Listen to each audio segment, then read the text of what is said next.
আসসালামু আলাইকুম এভরিওয়ান, সবাইকে ওয়েলকাম জানাচ্ছি নতুন একটি ব্লগ দেখার জন্য। আমি কাউসারা ঢাকা থেকে বলছি। এখন ঘড়িতে বাজে 1:45, মানে হচ্ছে দুপুর। আমার ছেলেরা স্কুলে চলে গেছে, তো সকাল থেকে অনেক কাজকর্ম করেছি, রান্না বান্না, নাস্তা বানানোর পর রান্না বান্না করে টিফিন রেডি করে ওদেরকে দিয়ে দিয়েছি। এখন হচ্ছে স্কুলে যাওয়ার পর ভাবলাম যে ওদের টেবিলটা একটু গুছিয়ে দিই, সাথে ওদের বেডটাও গুছিয়ে দিব। আলহামদুলিল্লাহ, আমার ছেলেরা তিনজনই খুবই গুছানো। নিজেদের টেবিল, নিজেদের বিছানা ওরা একাই গুছিয়ে নেয়। তবুও বাচ্চা মানুষ যতটুকুই গুছায়, তারপরে একটু করে আমি গুছিয়ে দিলে কেমন যেন ভালো লাগা কাজ করে। আর ধুলাবালি তো আসেই, যেহেতু এই পাশের বারান্দা আছে আর জানলাটাও খোলা থাকে। দেখতে পাচ্ছেন আমার রিউ এখানে বসে থাকে। রিউ রুরি দুজনে এই টেবিলে বসে থাকে সারাক্ষণ, কারণ এই টেবিল থেকে বাইরের দিকে জানলা দিয়ে অনেক পাখি, শালিক, কবুতর, কাক, যে যাই পাখি উড়াউড়ি করুক না, ওরা কিন্তু খুবই মজা পায় এগুলো দেখতে।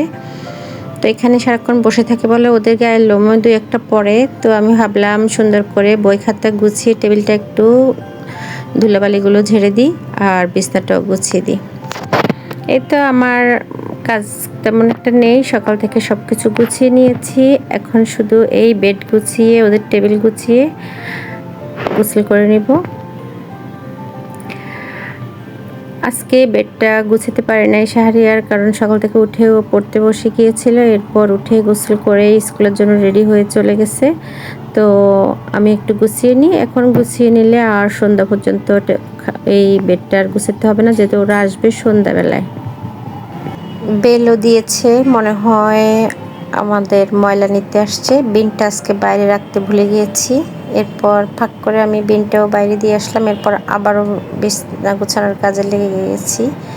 এতে বিছনাটা প্রথমে ঝেড়ে নিব ভাবছি, পরে ভাবলাম যে না, বিছনা ঝাড়ার আগে আমি খাটটাকে একটু মোছা দিই। জানলায় দু একটা আঁশ থাকে, একটুখানি ধুলাবালি থাকে, তাও ঝেড়ে নিই। এত ধুলাবালি আসে ঢাকা শহরে, আসলে কি বলবো। আর জানলার থাই বন্ধ করে রাখলেও অস্থির লাগে। বিশেষ করে আমার এই যে পোষা বিড়ালগুলো অস্থির হয়ে যায়। জানলাটা খুলে দিলে ওরা বাইরের যে ভিউ দেখে ওরা অনেক খুশি হয়, যার জন্য এই রুমের জানলাটা আমি খুলেই রাখি। অন্য রুমের থাই আমি বন্ধ করেই রাখি দৌড়ার জন্য শুধু। আর আমাদের বাসাটা আলহামদুলিল্লাহ যথেষ্ট খোলামেলা, একদম তিন পাশে আলো বাতাসময়। এই তো দেখতে পাচ্ছেন রুমটা কতটা ক্লিন হয়ে গেছে অল্প সময়ের মধ্যে। আমরা যদি প্রতিদিন অল্প অল্প করে এইভাবে আমাদের ঘরকে গুছিয়ে নিই, তাহলে ঘরটা যেমন দেখতে সুন্দর, তেমনি পরিষ্কার পরিচ্ছন্ন থাকে। আর চোখের যে শান্তি, তাকাতেই শান্তি লাগে। সবশেষে বলবো, আমার আজকের ভিডিওটি যদি আপনাদের ভালো লাগে, প্লিজ একটি লাইক দিতে ভুলবেন না। আর চাইলে আমার পেজটিকে ফলো দিয়ে রাখতে পারেন। আর আমার এই কাউসারাস ওয়ে অফ লিভিং নামে ইউটিউব চ্যানেল আছে, চাইলে ওই চ্যানেলটিকেও সাবস্ক্রাইব করে নিতে পারেন। আর যদি কাজটি আপনারা অলরেডি করে থাকেন, আপনাদেরকে অসংখ্য ধন্যবাদ।